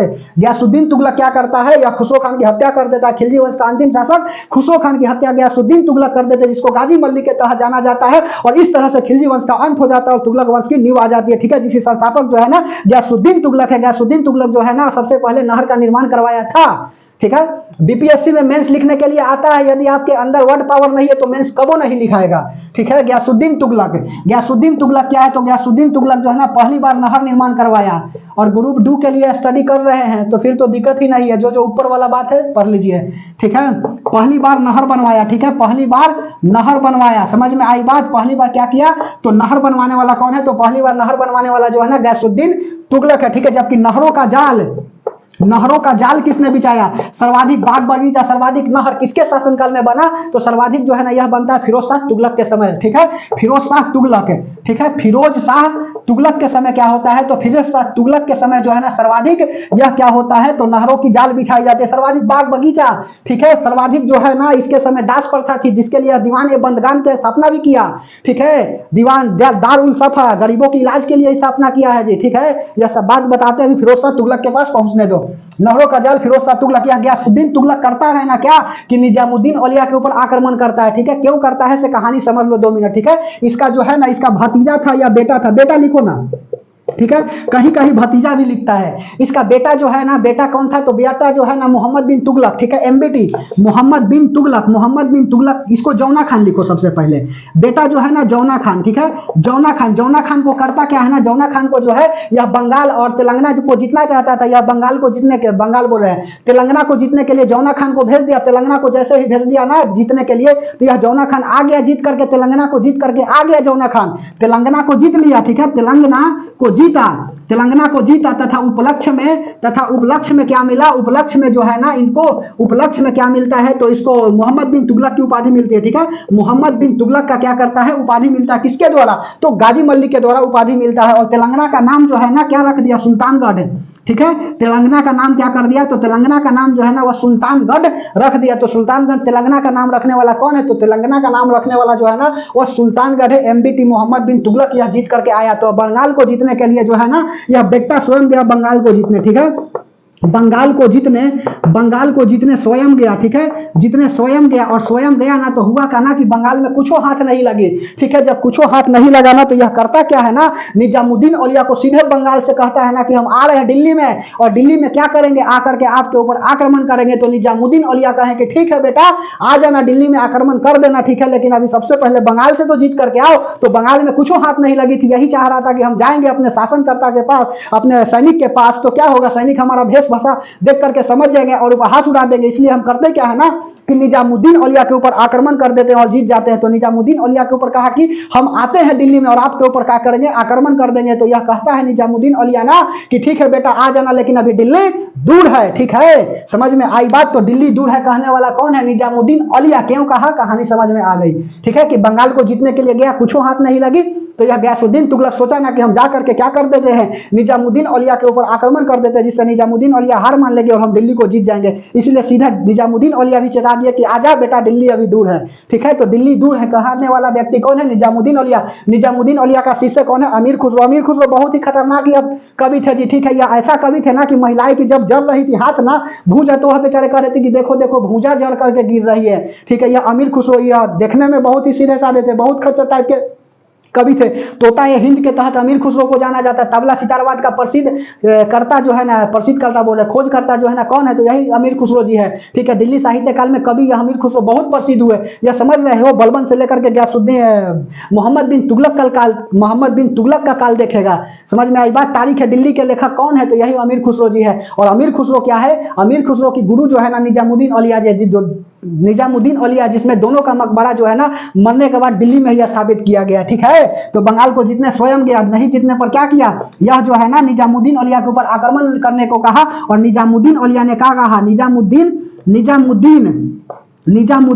औलिया ने कहा। ठीक है, निजामुद्दीन औलिया ने कहा दिल्ली दूर है। निजामुद्दीन औलिया ने कहा, क्या कहा, दिल्ली अभी दूर है, दिल्ली अभी दूर है, दिल्ली अभी दूर है, दिल्ली अभी हो जाए, अभी नहीं, दिल्ली अभी दूर है, तो दिल्ली अभी दूर है कहने वाला कौन है? तो दिल्ली अभी दूर है कहने वाला जो है ना यही निजामुद्दीन औलिया है, ठीक है। उसके बाद में होता क्या है ना कि इसी का बेटा जो है ना मोहम्मद बिन तुगलक, जिसको जौना खान के तहत हम लोग जानते हैं, जौना खान की उपाधि मिला है मोहम्मद बिन तुगलक, और यह मोहम्मद बिन तुगलक अपने अब्बा के लिए करता क्या है ना, यूपी के अफगानपुर में रहने के लिए महल बनवा देता है लकड़ी का, और लकड़ी का जब महल बनवा देता है तो उस लकड़ी में क्या करता है, लकड़ी के महल में यही जाता है गयासुद्दीन तुगलक, और जा करके जब देखता है ना कि महल कितना बढ़िया है तो भरभरा करके महल गिर जाता है, और उस महल में दब करके यह जो है गयासुद्दीन तुगलक की क्या हो जाती है, मृत्यु हो जाती है। तो कहीं कहीं पढ़िएगा तो दिया जाता है ना, दिया गया है कि मोहम्मद बिन तुगलक जो है ना जान करके ऐसा बनाया था कि गयासुद्दीन तुगलक जो है ना वह मर्ज शासन करना चाहता था। तो क्या है सच्चाई? नहीं है, जो एग्जाम में पूछेगा वह बात को बता दिए, ठीक है। समझ में आई बात? बोलिए, समझ में आ गया? तो गयासुद्दीन तुगलक हो गया। गयासुद्दीन तुगलक के बाद अगला लिख लीजिए क्या, महल गिरने से इसकी मृत्यु। लिख लो, यूपी के अफगानपुर, यूपी कहां पर? यूपी अफगानपुर में, ठीक है। यूपी के अफगानपुर में, अफगानपुर, यूपी के अफगानपुर में लकड़ी का महल गिरने से मृत्यु, ठीक है। लकड़ी का महल गिरने से क्या हो गया? तो लकड़ी का महल गिरने से इसकी मृत्यु हो जाती है, ठीक है। लकड़ी का महल गिरने से इसकी क्या हो गया? तो इसकी मृत्यु हो गया। उसके बाद में अगला लिख लीजिए मोहम्मद बिन तुगलक, ठीक है। मोहम्मद बिन तुगलक, यह पगला शासन है जी, पगला शासक करता है। कहने के लिए बहुत ही जानकार था, समझ में आई बात? कहने के लिए केवल पागल है, लेकिन देखो यह कर देगा क्या, यह 22 से 26 भाषा जानता है, ठीक है। 22 से 26 भाषा की जानकारी थी। भाषा की जानकारी करने वाला, जानकारी प्राप्त करने वाला, जानकारी लेने वाला कौन है? तो यह मोहम्मद बिन तुगलक। होली का त्यौहार अच्छा से मनाता था, होली का त्यौहार मनाता था अच्छा से, ठीक है। उसके बाद में होता क्या है ना, इसका कंडीशन देखो कि जब सुखाड़ पड़ती है ना तो यह कृषि पर टैक्स लगा देता है, ठीक है। दुआक टैक्स की शुरुआत कर दिया। दुआक टैक्स मतलब सीरिया दुआक, एगो तो टैक्स लेबे करेगा, दो टैक्स लगेगा, ठीक है। साल में 2 टैक्स लेगा, समझ रहे हो? दुआक टैक्स की शुरुआत, यह दुआक टैक्स इससे संबंधित थी, तो कृषि से संबंधित थी, और इसके लिए जो है ना किसान क्या कर दिया, इसका विरोध कर दिया। सॉरी, वेरी सॉरी, ठीक है। किसान क्या करता है, मोहम्मद बिन तुगलक का विरोध कर देता है, और इसके लिए जो है ना दीवान एकोही की स्थापना करता है, ठीक है। दीवान एकोही, ठीक है। दीवान एकोही का संबंध किससे है? तो किसान लोग से है। दीवान एकोही की स्थापना करने वाला व्यक्ति कौन है? तो मोहम्मद बिन तुगलक है। क्यों है? जब यह टैक्स बढ़ा देता है, दुआक टैक्स लगा देता है, 2 टैक्स लगा देता है, तो किसान विरोध कर देता है, समझ रहे हो? एक तो खाने का पैसा नहीं, और इसके बाद में दोबारा इसको टैक्स कौन देगा? सुखाड़ पड़ने पर दुआक टैक्स लगा दिया, समझ रहे हो? यही कारण है कि किसान लोग विरोध कर दिया, जिसके कारण जो है ना इसको दीवान एकोही की स्थापना करनी पड़ी। उसके बाद में दूसरा लिख लो, यह जो है ना मुद्रा का भाव बढ़ा दिया, ठीक है। तांबा का मुद्रा चला, इसकी कीमत जो है ना बढ़ा दी, ठीक है। तांबा का मुद्रा चलाया, ठीक है। तांबा का मुद्रा चलाया, मुद्रा चलाया प्लस और क्या लिखोगे? इसकी जो है कीमत बढ़ा दी, ठीक है। कीमत बढ़ा दी। अब जैसे कि बंद हुआ था नोटबंदी जी, नोटबंदी हुआ था तो 2000 का नोट जो है ना कतई नहीं ठीक था, क्योंकि 2000 का नोट से ज्यादा कालाधन बढ़ेगा, समझ में आ रही है? जैसे मान के चलो 1 लाख रुपया ले जाना है तो 50 गो नोट ले लेंगे 2000 का, तो 1 लाख रुपया सीधे चल जाएगा पॉकेट में। और मान के चलो ले जाना है 1 लाख रुपया, 500 का नोट है तो हमको बोरा में ले जाना पड़ेगा, जिससे प्रशासन देख भी सकती है। तो यह जो है ना यदि थी क्या बोलता है काला धन रोकना है तो सबसे पहले नोट की वैल्यू बढ़ानी पड़ेगी या घटानी पड़ेगी? घटानी पड़ेगी, ठीक है। नोट की वैल्यू घटानी पड़ेगी। और यह करता क्या है ना, तांबा का मुद्रा चलाया, लेकर के यह करता क्या है, इसकी दाम को बढ़ा दिया, ठीक है। उसके बाद में और क्या किया, इसका और कारण सुनो, ठीक है। तीसरा, यह जो करता क्या है ना, दिल्ली से राजधानी जो है ना ले जाता है कहां पर? तो देवगिरी ले जाता है महाराष्ट्र, गर्मी के समय में, और उसके बाद में फिर से ले आता है दिल्ली में, ठीक है। तो दिल्ली से राजधानी कहां ले गया? तो दिल्ली से राजधानी ले जाता है, दिल्ली से राजधानी ले गया देवगिरी। एक हम क्या बोलता है, मॉडर्न हिस्ट्री का सवाल पूछे, भारत की राजधानी कलकत्ता से हटा करके दिल्ली में स्थापित कब कर दी गई थी? आप कमेंट सेक्शन में कमेंट करिएगा, ठीक है। दिल्ली से क्या हो गया, दिल्ली से देवगिरी ले गया, दिल्ली से देवगिरी ले गया, और फिर देवगिरी से क्या लाया, दिल्ली लाया, ठीक है। देवगिरी कहां पर पड़ता है? महाराष्ट्र में पड़ता है, ठीक है। देवगिरी कहां पर पड़ता है? महाराष्ट्र में पड़ता है। इसी में सैनिक मर गया, गर्मी के दिन में लेकर के चल गया। उसके बाद में चौथा इसका लिखो, चौथा बेहुदा वाला काम, यह जो है ना खुरासान से युद्ध के लिए जो है ना यह 3 लाख फौजी बना रहा है, ठीक है। खुरासान युद्ध करने के लिए तैयार था और कहता है ना कि खुरासान हम पर क्या करेगा, अटैक करेगा, इसलिए 3 लाख सैनिक बना लिया। और सैनिक बनाने के बाद यह क्या करता है, सबको एडवांस वेतन भी दे देता है। अब सैनिक सोचता है कि मोहम्मद बिन तुगलक कब कह देगा कि चलो युद्ध करते हैं, लेकिन यह बेचारा इंतजार करता है कि अब करेंगे, अब करेंगे, अब करेंगे। और इस तरह से करता क्या है ना जी, खुरासान से लास्ट में संधि कर लेता है, ठीक है। अब संधि कर लेता है तो 3 लाख फौजी को पैसा दे करके आप रखे हुए हैं और आप डर से क्या कर लिए कि हार जाएंगे, या खुरासान से क्या कर लिया, संधि कर लिया, तो सोचा ना कि हमारा सैनिक हम ही को मत मार दे, तो यह करेगा क्या ना, अपना सैनिक को भेज देगा कराचोल ठंड के दिन में, जिसमें आधा सैनिक की मृत्यु हो जाएगी ठंड से। देख रहे हो शासनकर्ता कैसा शासन है, इसीलिए इसको पगला शासक बोला जाता है। ठीक है, तो चौथा क्या लिखेगा, खुरासान युद्ध, खुरासान से युद्ध के लिए, खुरासान से युद्ध के लिए क्या करता है, खुरासान से युद्ध के लिए एडवांस वेतन दे दिया, एडवांस वेतन दिया। एडवांस वेतन किसको दिया, तो एडवांस वेतन सैनिक को दिया। और उसके बाद में अंतिम में क्या कर लिया, अंतिम में जो है ना, अंतिम में संधि कर लेता है, अंतिम में संधि। और उसके बाद में और क्या होता है, सैनिक को कहां भेज देता है, तो सैनिक को जो है ना वह कराचोल भेज देता है, कराचोल भेज देता है, जिससे क्या हो जाती है, ठंड में मर करके सैनिक की मृत्यु हो जाता है। ठीक है, ठंड में मर करके इस सब सैनिक का क्या हो गया, मृत्यु हो गया, मिटार दे। एक बात और लिख लीजिएगा, इब्न बतूता जो है ना इन्हीं के दरबार में आया था, मोरक्को का रहने वाला था, Morocco, Algeria, Libya, Egypt, Sudan, south Sudan. ठीक है, यह अफ्रीका में पड़ता है ना, अफ्रीका कॉन्टिनेंट में, मिटार दे। चलिए समझ में आ रही है बात। गयासुद्दीन तुगलक का, गयासुद्दीन बोल रहे हैं, मोहम्मद बिन तुगलक के ही दरबार में कौन आता है, तो मोहम्मद बिन तुगलक के दरबार में मोरक्को से आया था इब्न बतूता। ठीक है, मोरक्को से इब्न बतूता आया था, और यही इब्न बतूता की विद्वानता देखकर इन्होंने क्या कर दिया, डाक विभाग दे दिया और दिल्ली का काजी बना दिया। ठीक है, गाजी बनाया और दिल्ली का डाक विभाग भी दे दिया। काजी मतलब होता है जज। ठीक है, सुने हो ना मियाँ बीवी राजी, तो क्या करेंगे, काजी, काजी मतलब होता है जज। ठीक है, चलिए, तो इब्न बतूता क्या था, तो इब्न बतूता जो है ना मोरक्को से आया था, किसके दरबार में, तो मोहम्मद बिन तुगलक के दरबार में आया था। ठीक है, यह सब सवाल छोटा छोटा खूब पूछता है जी कि इब्न बतूता किसके दरबार में भारत आया, तो मोहम्मद बिन तुगलक के दरबार में भारत आता है। ठीक है, चलिए, और नोट में बात लिख लीजिएगा, बस 5-7 मिनट और लगेगा दिल्ली सल्तनत को खत्म करने में। ठीक है, चलिए, और बात लिख लीजिए नोट में क्या लिखिएगा, इब्न बतूता कहाँ का था, मोरक्को का था, मोरक्को। इब्न बतूता कहाँ का था, तो इब्न बतूता जो है ना मोरक्को का था। और किस दरबार में भारत आता है, तो MBT मोहम्मद बिन तुगलक के दरबार में भारत आया, दरबार में भारत आया। ठीक है, दरबार में क्या आया, भारत आया। और यह करता क्या है ना, MBT इसको दिल्ली का काजी बना दिया। ठीक है, दिल्ली का डाक विभाग, ठीक है, दिल्ली का डाक विभाग दिया, डाक विभाग प्लस काजी बना दिया। काजी मतलब होता है जज। ठीक है, काजी बनाया। उसके बाद में पहला लिख लो और दूसरा लिख लीजिएगा कि चीन से आया हुआ दूत कौन, हरिहर और बुक्का, दो भाई था हरिहर एवं बुक्का। ठीक है, और यही क्या करता है, विजयनगर की स्थापना करता है विद्यारण्य गुरु के साथ मिलकर के। ठीक है, चलिए, तो चीन से आया हुआ दूत हरिहर बुक्का एवं हसन गंगू, हरिहर बुक्का विजयनगर की स्थापना करता है और हसन गंगू जो है ना बहमनी साम्राज्य की स्थापना करता है। ठीक है, चलिए, चीन से आया हुआ दूत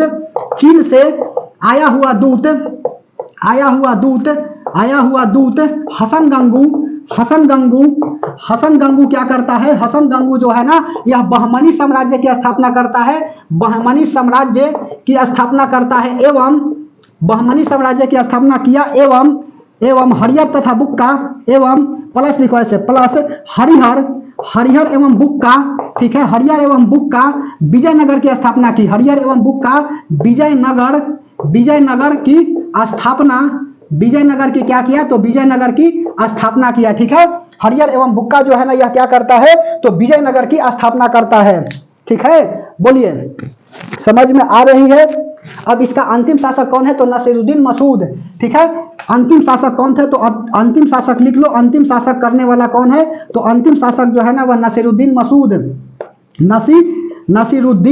नसीरुद्दीन मसूद। ठीक है, नसीरुद्दीन मसूद। इसी के समय क्या हुआ था, तैमूरलक आक्रमण हुई थी, तैमूरलक आक्रमण। ठीक है, तैमूरलक आक्रमण हुआ। ठीक है, तैमूरलक आक्रमण हुआ, और तैमूरलक आक्रमण के बाद यह हार गया, तैमूरलक आक्रमण हुआ। और विश्वासी किसके बनाता है, विश्वासी जो है ना तैमूर वाला विश्वासी बनवाया, तैमूर बनाया। ठीक है, बनाया विश्वासी किसे, तो खिज्र खान को क्या करता है, विश्वासी बनाता है, खिज्र खान को क्या कर देता है, विश्वासी बना देता है। उसके बाद में खिज्र खान को जब विश्वासी बना देता है ना, तो खिज्र खान आराम से रहते हैं, कभी भी अपने को दिल्ली को सुल्तान की उपाधि धारण नहीं किया, मतलब अपने आप को सुल्तान बताया ही नहीं कि हम राजा हैं। ठीक है, उसके बाद में आ जाता है तुगलक वंश के बाद सैयद वंश। ठीक है, सैयद वंश, और सैयद वंश कब से कब तक चलता है? तो सैयद वंश जो है ना 1414 से लेकर के 1451 तक चलता है। सैयद वंश का संस्थापक कौन है? तो सैयद वंश का संस्थापक मेरे दोस्त खिज्र खान है। ठीक है, सैयद वंश का संस्थापक खिज्र खान है। उसके बाद में यह दिल्ली को अपने आप को क्या किया? दिल्ली का सुल्तान कभी घोषित नहीं किया। ठीक है, दिल्ली का सुल्तान कभी घोषित नहीं किया, कभी घोषित न किया अपने आप को। ठीक है, नहीं किया अपने आप को, दिल्ली का सुल्तान जो है ना घोषित नहीं किया, जिसके कारण मुबारक शाह जो है ना यह क्या कर दिया? दिल्ली का सुल्तान घोषित नहीं कर दिया, तो इसको जो है ना दिल्ली का क्या कर दिया? तो दिल्ली को जो है सूबेदार बना दिया। ठीक है, संस्थापक पहला। उसके बाद में सेकंड कौन आता है? मुबारक। ठीक है, मुबारक खिलजी। ठीक है, कुतुबुद्दीन मुबारक खिलजी की बात नहीं बोल रहे हैं जी, मुबारक शाह। ठीक है, मुबारक शाह क्या करता है? मुबारक शाह जो है ना या अपने आप को दिल्ली का सुल्तान, अपने आप को दिल्ली का सुल्तान बताया। ठीक है, अपने आप को क्या करता है? दिल्ली का सुल्तान बताया। एवं क्या करता है? एवं जो है ना खिज्र खान को क्या कर देता है? सूबेदार बनाता है। ठीक है, सूबेदार बनाया। ठीक है, दिल्ली का क्या कर दिया? दिल्ली का सूबेदार बनाया खिज्र खान को। इसका अंतिम शासक लिख लो, अंतिम शासक कौन है? तो इसका अंतिम शासक जो है ना, अंतिम शासक कौन था? अलाउद्दीन आलम। ठीक है, इसका अंतिम शासक कौन था? तो अलाउद्दीन आलम। ठीक है, अलाउद्दीन आलम अंतिम शासक कौन हो गया? तो अंतिम शासक जो है ना वह अलाउद्दीन आलम हो गया। और अलाउद्दीन आलम की हत्या कौन कर देते हैं? तो अलाउद्दीन आलम की हत्या जो है ना वह बहलोल लोदी कर देता है। और इस तरह से सैयद वंश का अंत हो जाता है और लोदी वंश आ जाता है। ठीक है, तो मिटा दे और हेडिंग लगा लीजिए लोदी वंश। ठीक है, चलिए मिटा दे, बस लोदी वंश अंतिम है। समझ में आ रही है? तुगलक वंश बता दिए, सैयद वंश बता दिए, अब लोदी वंश पर आ गए। ठीक है, दिल्ली सल्तनत 1206 से लेकर के 1526 हम लिखे हुए हैं, ऐसे तो 1191 से बता रहे हैं। बोलिए, अगला हेडिंग लगा लीजिए आप लोदी वंश। लोदी वंश। ठीक है, चलिए लोदी वंश कहां से कहां तक चला था? तो 1451 से लेकर के 1526। और यह क्या है? अंतिम शासन करने वाला जो है ना दिल्ली सल्तनत काल का है। ठीक है, इसके बाद तो मुगल वाला आ जाएगा सब। ठीक है, लोदी वंश, इसका संस्थापक कौन है? तो इसका संस्थापक जो है ना वही बहलोल बोलो, बहलोल लोदी। ठीक है, बहलोल लोदी। ठीक है, इसका अंतिम शासक कौन है? तो अंतिम शासक जो है ना वह बहलोल लोदी है। बहलोली सिक्का चलाने वाला कौन है? तो बहलोली सिक्का चलाया। ठीक है, बहलोली सिक्का चलाया कौन? तो बहलोली सिक्का चलाने वाला जो है मेरे दोस्त, बहलोली सिक्का चलाने वाला यही है। ठीक है, उसके बाद में और क्या करता है? यह जो है ना अपने मंत्रियों का रिस्पेक्ट करता था। ठीक है, दरबारियों का रिस्पेक्ट करता था, दरबारियों का रिस्पेक्ट किया, दरबारियों का रेस्पेक्ट किया। जौनपुर पर आक्रमण भी किया। ठीक है, जौनपुर पर आक्रमण किया। ठीक है, जौनपुर पर आक्रमण भी किया। आक्रमण करने वाला है लोदी वंश का, हाँ है बहलोल लोदी। और उसके बाद में फर्स्ट के बाद सेकंड लिख लो, सेकंड कौन आ जाएगा? सिकंदर लोदी। ठीक है, सिकंदर लोदी जो है यह करता क्या है? 1504 में आगरा शहर की स्थापना। ठीक है, आगरा शहर की स्थापना कहां पर है जी? लखनऊ के पास पड़ता है, यूपी में। ठीक है, यहीं पर तो ताजमहल, एक बच्चा कहा कि आगरा में ताजमहल है, लेकिन यह दिल्ली में पड़ता है। क्या कि मारेंगे बेटा कि ठीक कर देंगे। आगरा जो है ना उत्तर प्रदेश के क्षेत्र में पड़ता है। ठीक है, 1504 आगरा शहर की स्थापना, समझ में आई बात? 1504 में क्या करता है? आगरा शहर की स्थापना गुलरुखी नामक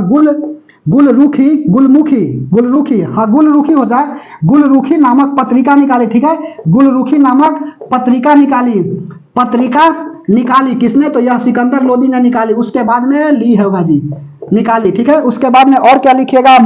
महिलाओं को मजार पर जाने से रोक, महिलाओं को मजार पर जाने से रोक करने वाला कौन है? तो जाने से रोकने वाला जो है ना यही सिकंदर लोदी। और थर्ड कौन आ जाता है? तो थर्ड जो है ना इब्राहिम लोदी आ जाते हैं, अंतिम शासक इब्राहिम लोदी। ठीक है, इब्राहिम लोदी क्या है? तो अंतिम शासक है इस वंश का। अंतिम शासक कौन वंश का? लोदी वंश का अंतिम शासक कौन है? तो लोदी वंश का अंतिम शासक जो है ना इब्राहिम लोदी है। सवाल आई हुई है। ठीक है, इब्राहिम लोदी का युद्ध होता है 1517 में, खतौली को युद्ध होता है। खतौली युद्ध होती है 1517 में राणा संगा के बीच। ठीक है, और राणा संगा इब्राहिम लोदी को पराजित भी कर देते हैं। ठीक है, लिख लो 1517 में क्या होता है? खतौली युद्ध होती है। ठीक है, खतौली युद्ध होता है। खतौली युद्ध किसके बीच में होता है? तो यह राणा संगा लिखो ना, राणा संगा राणा संगा प्लस राणा संगा एवं इब्राहिम लोदी के बीच, ठीक है, इब्राहिम लोदी के बीच होता है यह युद्ध, और जिसमें होता क्या है, राणा संगा विजय हो जाते हैं, राणा संगा विजय हो जाते हैं, इब्राहिम लोदी जो है ना बेचारा हार जाता है, लेकिन फिर भी जो है करता क्या है ना, तो यह जो है ना इब्राहिम लोदी को मारने के लिए यही इसका जो है ना चाचा आलम खान दौलत खान, और उसके बाद में और क्या हो गया, डर इसका जो है ना डर होता है कोड, दौलत खान, आलम खान और राणा संगा, हाँ, यह तीनों मिलकर के बाबर को क्या किया, आक्रमण करने के लिए भारत में बुलाया कि आओ और इब्राहिम लोदी को मार दो, उसके बाद में चल जाओ। बाबरा आएगा और 1526 में क्या कर देगा, इब्राहिम लोदी को मार देगा और भारत में नींव डाल देगा, ठीक है। 26 में पानी पिया, खाना खाया, चल दिया, घर गया, मर गया, कोड है ना जी 1526 पानीपत का प्रथम युद्ध, खाना खाया, खनवा का युद्ध 27 में, उसके बाद में खाना खाया, चल दिया, चंदेरी का युद्ध 28 में, घर गया, घाघरा की युद्ध और मर गया। 1530 में कौन हो जाता है, बाबर मर जाता है, ठीक है। बोलिए, तो 1517 खतौली युद्ध राणा संगा प्लस इब्राहिम लोदी के बीच, राणा संगा क्या हो जाते हैं, विजय हो जाते हैं, लेकिन नोट में बात डाल करके लिख लीजिएगा कि बाबर को निमंत्रण दिया, बाबर को निमंत्रण दिया, बाबर को भारत आने का निमंत्रण दिया। भारत आने का निमंत्रण कौन देता है, भारत आने का निमंत्रण जो है ना इसी का चाचा देता है, कौन, इब्राहिम लोदी का चाचा देता है, जिसका कोड बना लीजिएगा डर, डर के कारण जो है ना, सही में डरने के कारण इब्राहिम क्या बोलता है, भारत में यह आया था बाबर, तो बाबर आया था आपको बताते हैं क्या, शासन करने, या डर के मारे जो है ना यह बेचारे भाग करके भारत आया था, और देख लो कि बाबर जो है ना आकर के यहाँ शासन भी करने लगा, ठीक है, समझ रहे हो।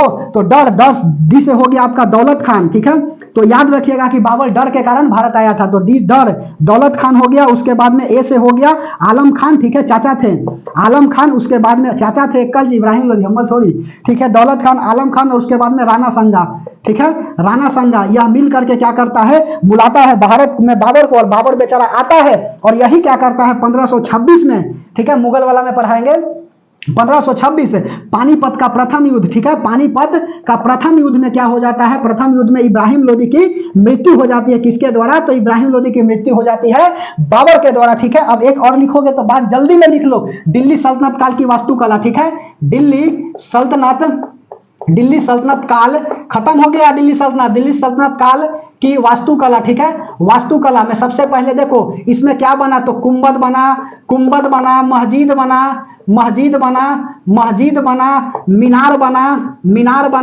मीनार बना, ईटीसी बना, ठीक है, मीनार बना। उसके बाद में इसके समय जो है ना राजा मुस्लिम था और प्रजा जो है ना हिंदू थी। राजा कैसा हुआ, तो राजा जो है ना मुस्लिम और प्रजा जो है ना, प्रजा कैसा था, तो हिंदू था, प्रजा हिंदू था। इसकी पेशा क्या है, पेशा जो है ना इसका समय कृषि था, और यह इंपॉर्टेंट बात मान करके लिख लीजिएगा, दिल्ली सल्तनत काल के समय पेशा क्या थी, कृषि थी, ठीक है। इसके समय प्रसिद्ध साहित्यकार अमीर खुसरो हुए, मिटा दे थोड़ा सा अमीर खुसरो, बस मेरे दोस्त 2 मिनट।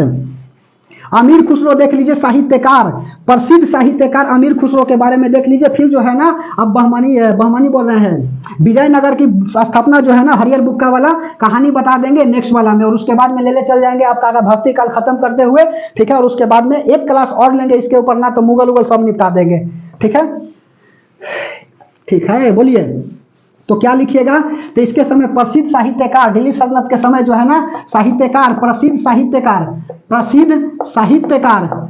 साहित्यकार जो है ना कौन थे, तो फारसी भाषा, ईरान की भाषा, इसमें जो है ना साहित्य होती थी, फारसी भाषा में साहित्य, ठीक है। फारसी भाषा कहाँ की है जी, ईरान की भाषा है, ठीक है, ईरान की भाषा क्या है, तो फारसी भाषा है। और प्रसिद्ध साहित्यकार कौन थे, तो प्रसिद्ध साहित्यकार जो है ना आमिर खुसरो, ठीक है, आमिर खुसरो, इसी को तोता ए हिंद के तहत जाना जाता है, तोता ए हिंद, ठीक है, तोता ए हिंद के तहत किसे जाना जाता है, तो तोता ए हिंद के तहत जो है ना अमीर खुसरो को जाना जाता है, ठीक है। इनका किताब क्या है, तारीख ए दिल्ली, किताब का नाम तारीख ए दिल्ली, ठीक है, तारीख ए दिल्ली, ठीक है, तारीख ए दिल्ली के लेखक कौन है, तो तारीख ए दिल्ली के लेखक जो है ना वो अमीर खुसरो, प्रसिद्ध साहित्यकार अमीर खुसरो, ठीक है, तोता ए हिंद के तहत जाना जाता है, तारीख ए दिल्ली। यह जो है ना बलबन